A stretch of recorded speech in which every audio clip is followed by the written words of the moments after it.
Today, we begin the effort in 2015.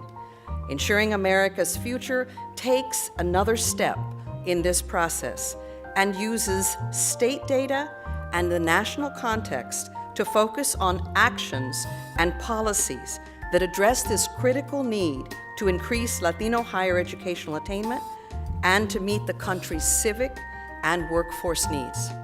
So this piece you have here was our attempt to look at existing public policy at the state level. And most of you know, state policy drives the bulk of the work and the impact for our students. Federal and national policy is summarily important, but it's state policy that really drives the difference for many of our students today. And they should be aligned, and they should have the same goals, and they should have an impact. But I think we can all agree that that doesn't always happen. So our attempt here is to bring some awareness in our assessment using a Latino lens.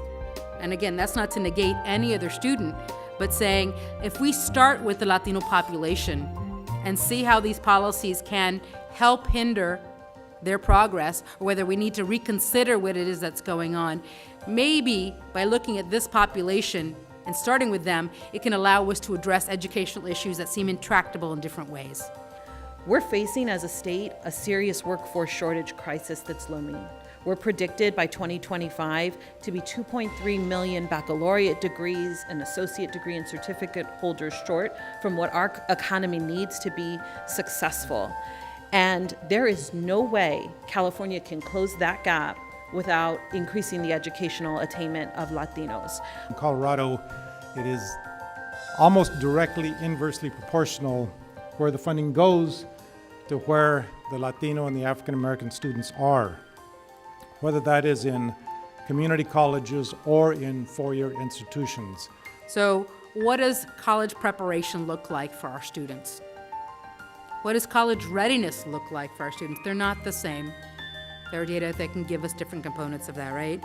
College going. What does college going look like in each of these three states? What does their enrollment look like? Are there transfer numbers?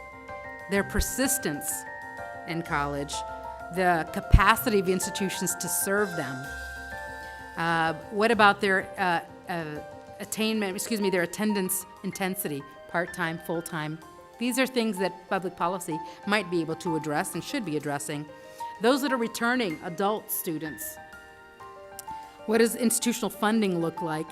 What is the remediation status and policies? What are those policies looking like, and are they serving our population? And what does affordability look like in these states? And then the last is completion.